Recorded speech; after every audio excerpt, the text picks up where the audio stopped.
اعوذ باللہ من الشیطان الرجیم بسم اللہ الرحمن الرحیم الصلاۃ والسلام علی خاتم النبیین وعلی آلہ وصحبہ اجمعین۔ السلام علیکم ورحمۃ اللہ وبرکاتہ۔ آج جو ہے یہ میں ولاگ ریکارڈ کروا رہا ہوں رات کے وقت، کیونکہ صبح ایف آئی اے کی پیشی ہے،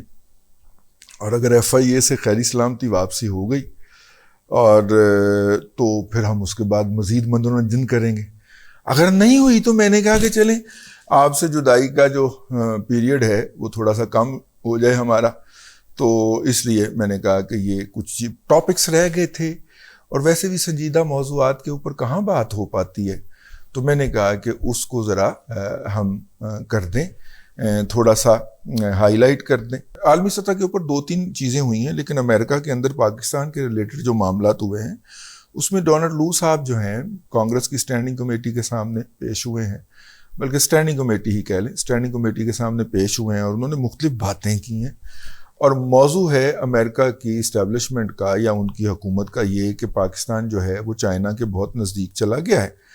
اور اس کو پاکستان کو چائنا کے پنجے میں جانے سے روکنے کے لیے یا اس کے حلقہ اثر میں جانے سے روکنے کے لیے امریکی حکومت کیا کر سکتی۔ پاکستان امریکہ کا اکثر اوقات نان نیٹو ہمسایہ ہوتا ہے، جیسے ہی افغانستان کے اندر کوئی بھی حرکت ہو تو پاکستان کو زحمت دی جاتی ہے۔ جب تک ایران میں انقلاب نہیں آیا تھا اور وہاں سے امریکی مفادات کا جنازہ نہیں نکلا تھا، تب تک یہ والی پوزیشن جو تھی وہ ایران کو حاصل تھی، اور ایران خطے کے لوگوں کو سٹینڈ کیا کرتا تھا، جس کا مطلب کہ اس کے بعد جب انقلاب آ گیا اور شاہ صاحب جو تھے وہ یہاں سے رضا شاہ پہلوی صاحب رخصت ہو گئے، تو اس کے بعد جب اس خطے کے اندر اس کے فوراً بعد روس افغانستان میں گھس آیا تو امریکہ کو خطے کے اندر ایک مضبوط اتحادی کی ضرورت پڑی، تو ہم پہلی افغان جنگ کے لیے فوری طور پہ بھائی خادم حاضر آپ کا یہ کہہ کے حاضر ہو گئے۔ بہت سارے لوگ جو ہیں وہ باتیں کرتے ہیں جی پاکستان نے بڑے ڈالر لوٹے، یہ کیا وہ کیا، تو میں ان کی خدمت میں اتنا عرض کرتا ہوں کہ روس کی جو پوری جنگ تھی جو کہ پاکستان نے لڑی، بیس کیمپ کے طور پہ افغانیوں کو لڑوائی، اس جنگ کے پاکستان نے سرکاری طور پہ جو سرکاری خزانے میں آئے وہ صرف 5 ارب 10 کروڑ ڈالر تھے پوری جنگ کے، اور اس کے نتیجے کے اندر ہمارے ہاں ہیروئن کلچر بھی آیا، ہمارے ہاں افغان بھی تحفے میں آئے جو واپس جانے کو تیار نہیں ہے۔ اس کے بعد ہماری سویلائزیشن جو کلچر تھا اس کے فیبرکس ادھڑ کے رہے۔ اب دوسری جنگ کے دوران جو ہے امریکی کہتے ہیں کہ جی ہم نے آپ کو 34 ارب ڈالر دیے تھے، ہم کہتے ہیں جی ہمارے خزانے میں 18 ارب ڈالر آئے تھے، تو یہ 16 ارب ڈالر کہیں ادھر ادھر ہو گئے ہیں، پتہ نہیں کدھر گئے نے۔ اب ٹرمپ نے کہا تھا نا، کھلے عام کہا تھا کہ ہم نے آپ کو 34 بلین ڈالر دیا، میرا خیال ہے نہیں، ٹوٹل تو اس نے جب سے بنا ہے، جب سے پاکستان بنا ہے تو امریکہ نے آج تک پاکستان کو تقریباً 45 ارب ڈالر دیا ہے۔ تو پاکستان کے امریکہ کے اندر کچھ سفرا بھی ہمارا یہ ولاگ دیکھتے ہیں، تو وہ اگر کریکٹ کر دیں تو بڑی مہربانی ہوگی۔ اب اس امریکہ کی جو ڈونلڈ لو صاحب جو ہیں جی، انہوں نے جو ہے وہ بریفنگ دی ہے، اور انہوں نے کہا ہے کہ جی سوشل سائیڈ کے اوپر، یا مطلب کہ کیا اسے کہنا چاہیے، سویلین سائیڈ کے اوپر ہمیں اپنا خرچہ بڑھا دینا چاہیے، اور 101 ملین ڈالر یعنی 10 کروڑ 1 لاکھ ڈالر تو فوری طور پہ بڑھا دینا چاہیے۔ یہ کچھ بھی نہیں ہے، ٹھیک ہے۔ اس کے نتیجے کے اندر آپ دیکھیے نا، چائنا نے پاکستان کے لیے طلباء کے لیے اسکالرشپس کے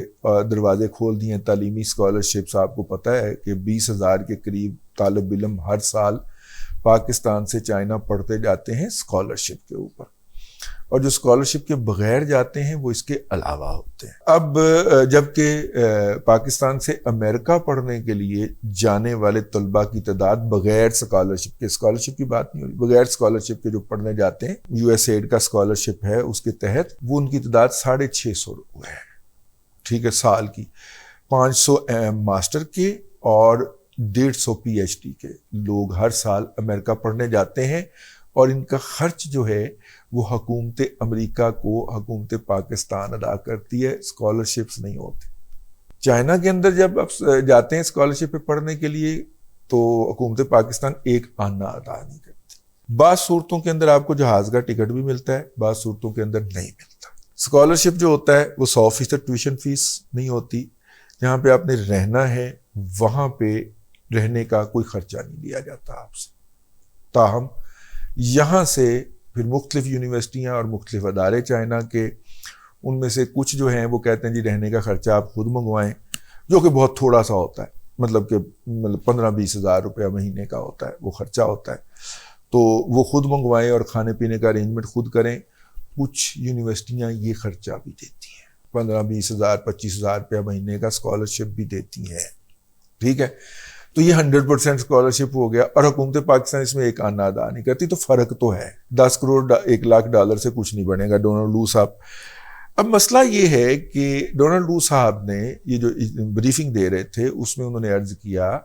کہ ہم نے تو حکومت پاکستان کو آفر کی ہے کہ اگر آپ چائنا کو یہاں سے چلتا کریں اور تکا مار کے نکال لیں تو اس کے بعد امریکہ جو ہے وہ پاکستان کا سب سے بڑا سرمایہ کار ہوگا. تو مجھے یاد آیا کہ ابھی تو میں نے جن دوست سے یہ بات ہو رہی تھی, میں نے ان سے پوچھا کہ ہم امریکہ کا کوئی جنگ لڑ رہے ہیں یا امریکہ کو ہم کام کر رہے ہیں, یا بہت یہاں پہ ایکسپیرینسڈ قسم کی یا بڑی ہائیلی سوفسٹیکیٹڈ مین پاور ہے جس کے بغیر امریکن سوسائٹی چل نہیں سکتی. اور تو ہمارے پاس کچھ نہیں ہے نا, کوئی ہائی ٹیک چیز تو نہیں ہے نا, نہ ہم کوئی سینسر بنا رہے ہیں, نہ کوئی چپس بنا رہے ہیں, نہ کچھ چپس کھانے والے نہیں ہو, کمپیوٹر والی چپاں بنا رہے ہیں کہ جس کے بغیر امریکی کمپیوٹر نہیں بن سکتے یا ایپل کے لیپ ٹاپ نہیں بن سکتے. ٹھیک ہے نا, ہم تو اس طرح کی کوئی حرکت نہیں کر رہے. تو امریکہ کو کیا مجبوری ہے کہ وہ یہاں پہ سرمایہ کاری کے لیے آئے؟ میں نے عرض کیا کہ جب ہم اس کی جنگ لڑ رہے تھے, دوسری افغان جنگ مشرف صاحب کے دور کے اندر, تو مشرف صاحب کو اللہ تعالیٰ نے توفیق دی اور انہوں نے امریکن سے کہا کہ آپ پاکستان کے اندر انویسٹ کریں اور آئی ٹی کے اندر انویسٹ کریں, سافٹ ویئر کے اندر. اور جناب بڑی امریکن کمپنیاں جو تھیں مائکروسافٹ سمیت وہ پاکستان آئیں اور انہوں نے یہاں پہ جائزہ لیا اور انہوں نے ایک ہی بات کہی کہ پاکستان میں تو انٹلیکچوئل پراپرٹی رائٹس کا ہی احترام نہیں ہے. ٹھیک ہے, آپ کا سافٹ ویئر بناتے ہیں وہ چوری ہو کے پائریٹ ہو کے مارکیٹ میں بکنا شروع ہو جاتا ہے. آپ وہ 10,000 کی CD بیچنے کی کوشش کر رہے ہوتے ہیں, وہ جو پائریٹڈ ہوتا ہے وہ اس وقت 20 روپے کی CD ہوا کرتی تھی, وہ بک رہا ہے, تو یہ تو نہیں چل سکتا. ٹھیک ہے, میں کہا ہو گئے. اچھا, اس کے مقابلے کے اندر جب وہ یہی کمپنیاں انڈیا گئیں تو انڈیا جا کے تو انہوں نے وہاں پہ مقامی منڈی کی یا مقامی مارکیٹ کی صورتحال کو دیکھتے ہوئے خصوصی قسم کے سافٹ ویئرز انٹروڈیوس کروائے. ڈیولپر کو نکال کے عام لوگوں کے لیے, مثلا یہاں پہ پائریٹڈ CD مل رہی تھی 20 روپے کی, تو انہوں نے 200 روپے کی کہا کہ جی آپ اصلی اوریجنل سافٹ ویئر لانچ کریں. تو مطلب 100 یا 150 روپے کی انہوں نے, میں انڈین روپیز کی بات کر رہا ہوں, انہوں نے اوریجنل CD انٹروڈیوس کروا دی. مطلب جب پائریٹڈ CD 50 روپے کی تھی تو 1000 روپے کا پاکستانی روپوں کا ان کا اوریجنل سافٹ ویئر والی CD مل جاتی تھی. تو جن لوگوں نے اس وقت کام کرنا ہوتا تھا, سیکھنا ہوتا تھا, پائریٹڈ سافٹ ویئر میں بہت سارے گبلے بھی تو آ جاتے ہیں نا, جس کو ہم گلچ کہتے ہیں, جو کہ ایکچوئل سافٹ ویئر میں نہیں آتے, کیونکہ ایکچوئل سافٹ ویئر جب آن لائن جاتا ہے تو اس کے جتنے بھی اپڈیٹس ہوتے ہیں وہ اس میں ہو جاتے ہیں, تو گلیچز نہیں آتے, گبلے نہیں آتے. تو خیر یہ انہوں نے انڈیا میں تو کر دیا, پاکستان میں نہیں کیا. ٹھیک ہے نا. اچھا, جب CDs کی فیکٹری لگانے کی بات آئی تو انہوں نے انڈیا کو چوز کیا, پاکستان کو چوز نہیں کیا, حالانکہ ہم ان کی جنگ لڑ رہے تھے, لیکن CD بنانے کی فیکٹری انہوں نے انڈیا کے اندر لگائی. تو کہنے کا مطلب یہ ہے. اچھا, آپ کہہ سکتے ہیں کہ جی وہ مارکیٹ بڑی تھی, تو تائیوان بڑی مارکیٹ تھی, تائیوان کے اندر بھی انہوں نے بہت ساری چیزیں لگائی امریکنز نے,